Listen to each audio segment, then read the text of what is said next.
നാളെ നവംബർ 1 കേരളപ്പിറവി. പക്ഷെ ഇത്തവണ അതുക്കും മേലെ ഒരു സംഭവം നടക്കുന്നുണ്ട്. അതായത് കേരളം അതിദാരിദ്ര്യമുക്തമായിട്ട് പ്രഖ്യാപിക്കുകയാണ്. പ്രഖ്യാപനമല്ലേ ഉള്ളൂ, പിണറായി കാര്യങ്ങൾ പ്രഖ്യാപിക്കുന്നുണ്ടല്ലോ. എന്തെങ്കിലും നടക്കുന്നുണ്ടോ? പിണറായി സർക്കാർ പ്രഖ്യാപിച്ച മാം എന്താ ഇത്ര വില കുറച്ച് കാണുന്നത്? വില കുറച്ച് കാണുക എന്ന് പറഞ്ഞാൽ അങ്ങനെയാണ് അവരുടെ പ്രഖ്യാപനങ്ങളെല്ലാം തന്നെ. നമ്മുടെ കോവിഡ് കാലത്ത് കണ്ടില്ലേ, കേന്ദ്ര സർക്കാർ കൊടുത്ത കിറ്റിന്മേ 2 പപ്പടവും ഇട്ടു, 3 രൂപയുടെ ബാഗ് 7 രൂപയ്ക്ക് മേടിച്ച് അതിൽ പിണറായി സഖാവിൻ്റെ തലയും കൂടെ പൊട്ടിച്ച് ഞങ്ങളുടേതാണെന്ന് പറഞ്ഞു കൊടുത്തു. അങ്ങനെയാണ് എന്ത് കേന്ദ്ര സർക്കാർ കൊടുത്താലും അത് പിണറായി സഖാവ് മാറ്റിയെടുക്കും. നല്ല ഒരു PR ഏജൻസി അവർക്കുണ്ട് കേട്ടോ. അപ്പോൾ ഈ നാളത്തെ കാര്യം പറഞ്ഞു വരികയാണെങ്കിൽ, നമ്മൾ എവിടെയോ വായിച്ചിട്ടുണ്ടല്ലോ 5 ലക്ഷത്തോളം മഞ്ഞ കാർഡ് മേലെ കേരളത്തിലുണ്ട്. പക്ഷെ ഇവർ അതിദരിദ്രരായിട്ട് കാണുന്നത് വെറും 60,000 പേരൊക്കെയാണ്. 64,006 കറക്റ്റ് 6 കേട്ടോ, 64,006 പേരെയാണ് അവർ അതിദരിദ്രരായിട്ട് കാണുന്നത്. അപ്പൊ തന്നെ സർക്കാരിനെ പറ്റിക്കല്ലേ കേന്ദ്ര സർക്കാരിനെ. അതിദരിദ്രർക്കാണ് ഈ മഞ്ഞക്കാർഡ് കൊടുക്കുന്നത്. മഞ്ഞക്കാർഡിൽ അരിയുണ്ട്, ഗോതമ്പുണ്ട്, പല കാര്യങ്ങളും ഉണ്ട്. അപ്പോൾ 5,000 പേർക്ക് 5 ലക്ഷം പേർക്ക് മേലെ കേന്ദ്ര സർക്കാർ ഇവിടെ അതിദരിദ്രരായി കാണുമ്പോൾ പിണറായി ഗവൺമെന്റ് 64,000 പേരെ കാണുന്നുള്ളൂ. അപ്പൊ ബാക്കിയുള്ളവർ എവിടെ പോയി? അവരുടെ കാർഡ് മാറ്റുമോ? അവര് കാർഡ് മാറ്റണ്ടേ? അങ്ങനെയാണല്ലോ അതിന്റെ ഒരു ഇത്. അത് മാറ്റുമോ? അവർക്ക് കിട്ടുന്ന ആനുകൂല്യങ്ങൾ ഇനി മുതൽ കിട്ടില്ലേ? എന്താണ് ഇവര്? ഒന്നും കൃത്യമല്ല, വ്യക്തമല്ല. സത്യത്തിൽ പിണു അവിടെ നിന്ന് പറയും, ഞാൻ പറഞ്ഞു അങ്ങനെയൊന്നും പറയരുത്. നമ്മുടെ ബഹുമാനപ്പെട്ട പിണറായി വിജയൻ സഖാവ്, ക്യാപ്റ്റൻ, പിന്നെ ഇവരെന്തൊക്കെയോ കൈകൊട്ടിക്കളി, കാരണഭൂതൻ, കൈകൊട്ടിക്കളി, അങ്ങനെയൊക്കെ അതൊക്കെ ഉണ്ടല്ലോ. എന്തായാലും അദ്ദേഹം അവിടെ നിന്ന് ഇങ്ങനെ പുറമേ നിന്ന് മാറി നിന്ന് ചിരിച്ചിട്ട് പറയും, പറ്റിച്ചേ മോദിയെ ഞാൻ പറ്റിച്ചേ എന്ന് പറയുന്നത്. പക്ഷെ അത്രയ്ക്ക് വേഗം ഒന്നും പറ്റിക്കാൻ പറ്റില്ല. ഇങ്ങനെയാണെങ്കിൽ മോദി സർക്കാർ ചെയ്യാൻ പോകുന്നത്, ഇവര് പ്രഖ്യാപിച്ചിരിക്കുന്ന, ഞാൻ വിചാരിക്കുന്നു കേട്ടോ, എനിക്ക് അതിനെ കുറിച്ച് അറിവൊന്നുമില്ല, ആ ലിസ്റ്റ് എടുത്ത് മറ്റുള്ളവരെ ആ മഞ്ഞക്കാർഡിൽ നിന്ന് അങ്ങോട്ട് മാറ്റിയാ പോരെ? അതെ. എന്തിനാണ് 2 ഡബിൾ എൻട്രി കൊടുക്കേണ്ട ആവശ്യമില്ല. ഇതിലിപ്പം മാം പറഞ്ഞില്ലേ, ഏറ്റവും ദരിദ്രരായിട്ടുള്ളത് 5.29 ലക്ഷം മഞ്ഞക്കാർഡ് ഉടമകളാണ്. അപ്പൊ ഇവർക്ക് സർക്കാർ സൗജന്യമായിട്ടാണല്ലോ അരിയും ഗോതമ്പും ഒക്കെ നൽകുന്നത്. കേന്ദ്ര സർക്കാർ. അത് ഞാൻ പിന്നാലെ പറയാൻ വരികയാണ്. അപ്പൊ അല്ല പറഞ്ഞത് സൗജന്യമായിട്ട്. അപ്പൊ പറയുമ്പോ എന്താണ്, ഞങ്ങളുടെ സർക്കാരാണ്, ഞങ്ങളുടെ സർക്കാർ, താങ്കളുടെ സർക്കാരല്ല, എന്റെ സർക്കാർ, BJP സർക്കാർ. അല്ല, ഇവിടെയുള്ളവര് പറയും ഞങ്ങളുടെ സർക്കാരാണ്, പിണറായി സർക്കാരാണ്, ഞങ്ങക്ക് അരിയും ഗോതമ്പും ഒക്കെ തരുന്നുണ്ട്. പക്ഷെ ഇവര് അറിയുന്നില്ല, ഇത് കേന്ദ്രത്തിൽ നിന്ന് വരുന്ന കാര്യങ്ങളാണ്, സൗജന്യമായി തന്നെ നൽകുന്ന സാധനങ്ങളാണ്. ഇവിടെ സൗജന്യമായിട്ട് സ്വന്തം പേരിൽ എന്ന് പറഞ്ഞിട്ട് ക്രെഡിറ്റ് അടിച്ചെടുക്കുന്നത്. ഞാൻ പറഞ്ഞിട്ടുണ്ടോയെന്ന് എനിക്കറിയില്ല. ഞാൻ ഓസ്ട്രേലിയയിൽ പോകുമ്പോൾ അവിടെ ഒരു ബാനർ ഇങ്ങനെ തൂങ്ങിക്കിടക്കുന്നു, ശൈലജ ടീച്ചറിൻ്റെ ഒക്കെ. കോവിഡിൻ്റെ സമയത്ത് നമ്പർ 1 കേരളത്തിൽ, യാതൊരു കോവിഡ് പേഷ്യൻസും ഇല്ല.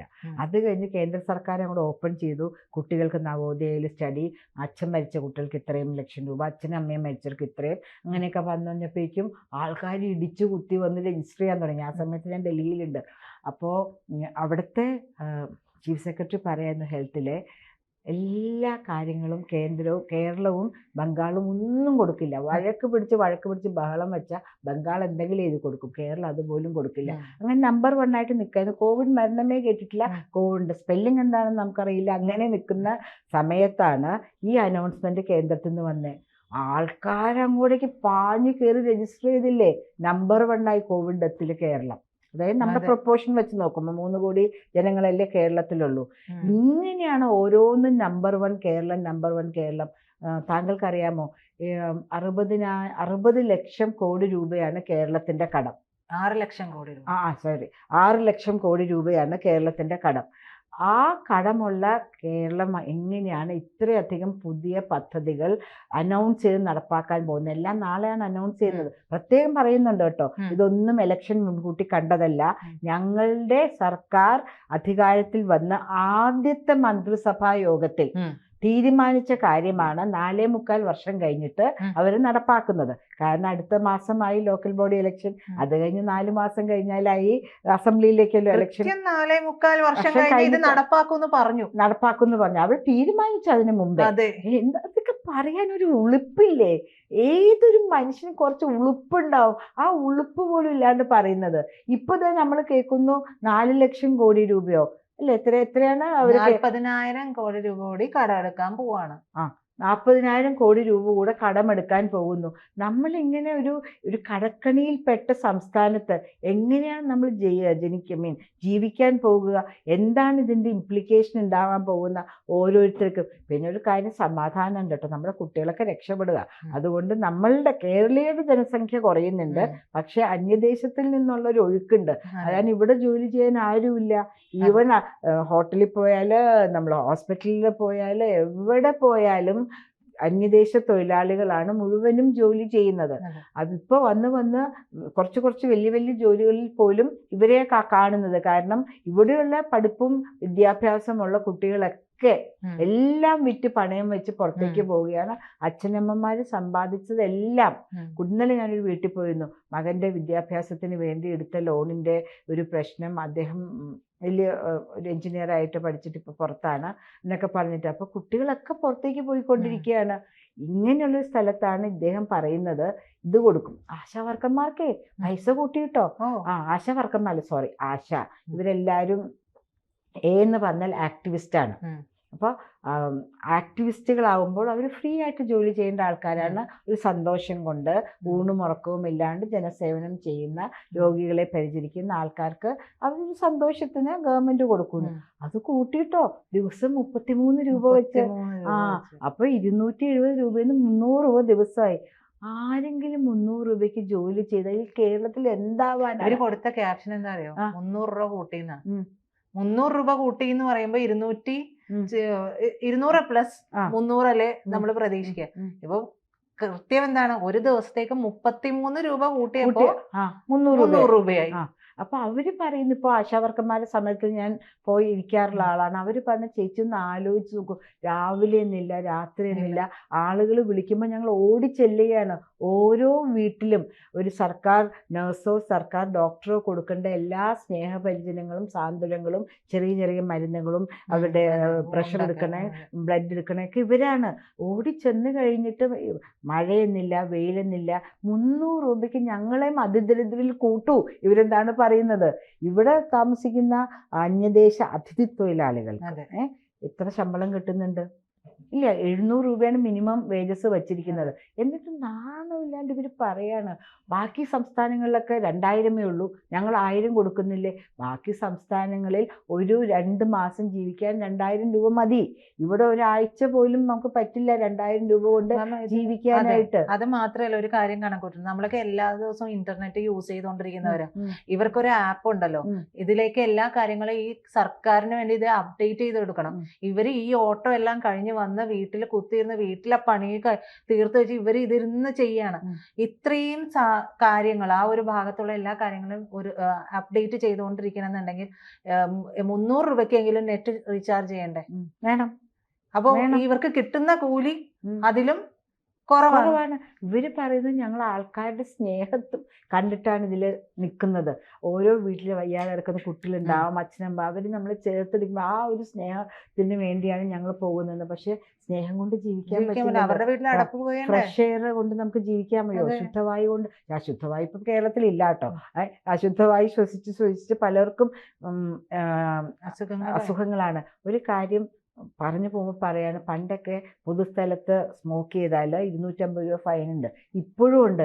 പക്ഷെ ഇന്നലെ ഞാൻ പുറത്തേക്ക് ഇറങ്ങിയപ്പോൾ പാസീവ് സ്മോക്കിംഗ് കാരണം ഞാൻ വല്ലാണ്ട് ചുമയ്ക്കാൻ തുടങ്ങി. അവിടെ നിൽക്കുന്ന ആൺകുട്ടികളും പെൺകുട്ടികളും ഒക്കെ സ്മോക്ക് ചെയ്തുകൊണ്ടാണ് നിൽക്കുന്നത്. ഇത് പോലീസിന്റെ കണ്ണിൽ പെടുന്നില്ലേ?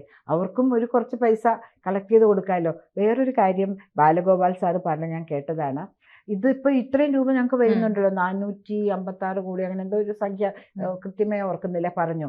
അതിനൊന്നും ഞങ്ങൾ വേറെ ഒന്നിനെയും ഡിപ്പെൻഡ് ചെയ്യില്ല, ഒക്കെ ഞങ്ങളുടെ കയ്യിലുണ്ട് എന്നൊക്കെ പറഞ്ഞു. എന്നിട്ട് അദ്ദേഹം പറഞ്ഞൊരു വാക്ക് ഉണ്ട്, സ്റ്റേറ്റിന് അങ്ങനെ പൈസ കൂട്ടാൻ പറ്റില്ല, ടാക്സ് കൂട്ടാൻ പറ്റില്ല. ആകെ ടാക്സ് കൂട്ടാൻ പറ്റുന്നത് മദ്യത്തിനും പെട്രോളിനും മാത്രമാണ്. ബാക്കിയൊക്കെ സെൻട്രലിൻ്റെ ഇത് വേണ്ട. എൻ്റെ മോളെ മിനിഞ്ഞാന്നൊരു ന്യൂസ് ഏഷ്യാനെറ്റ് TV ചാനലിൽ ഞാൻ കണ്ടപ്പോൾ കരഞ്ഞു പോയി. സ്വന്തം മകൻ നൊന്ത് പെറ്റ അമ്മയെ മദ്യപിച്ച് ലഹരിയിൽ ആ കുപ്പി അടിച്ചുടച്ച് ആ കുപ്പിച്ചില്ല് കൊണ്ട് ഇവിടുത്തെ ഞരമ്പും മുറിച്ചു, കയ്യിലെ ഞരമ്പും മുറിച്ചു. ഇറ്റിറ്റ് വീഴുന്ന ചോരയിൽ പെടഞ്ഞ് അമ്മ മരിച്ചു. വീട്ടിലേക്ക് എത്തിച്ചു കൊടുക്കുകയാണ് മദ്യം. ഈ കൊച്ചു സംസ്ഥാനം എങ്ങോട്ടേക്കാണ് പോകാൻ പോകുന്നത്? ഇനി മദ്യത്തിന് ഇവര് ടാക്സ് വർദ്ധിപ്പിച്ചോളൂ എന്ന് വെച്ചോളൂ, അതിനെതിരെ ഉണ്ടാക്കാൻ, മുക്ത കേരളമാക്കാൻ വേണ്ടി. ഈ കിട്ടുന്ന ജോലി ചെയ്തുന്ന കിട്ടുന്ന പൈസ കുടിയന്മാർക്ക് അതൊന്നും പ്രശ്നമില്ല. ഭാര്യയെ കൊന്നാലും മക്കളെ കൊന്നാലും അമ്മയെ കൊന്നാലും അവർക്ക് കുടിച്ചേ പറ്റുള്ളൂ. അവർ കിട്ടുന്ന പൈസയും എവിടെന്നെങ്കിലും കടം മേടിച്ചും വീട് വരെ പണയപ്പെടുത്തിയും അവർ മദ്യപിക്കും. ആ വാക്കുകൾ എനിക്ക് ഉൾക്കൊള്ളാൻ പറ്റിയില്ല. ഇപ്പം തന്നെ 1000 രൂപയായിട്ടാണ് 70 രൂപയുടെ മദ്യത്തിന് മേടിക്കുന്നത്. ഇനി ഈ പറയുന്ന അനൗൺസ്മെന്റിൽ കുറേ പറഞ്ഞിട്ടുണ്ട്, 1000 രൂപ കൂട്ടും, നമ്മളുടെ ക്ഷേമ പെൻഷൻ 400 രൂപ കൂട്ടും, അങ്ങനെ കുറേ കൂട്ടും കേട്ടോ.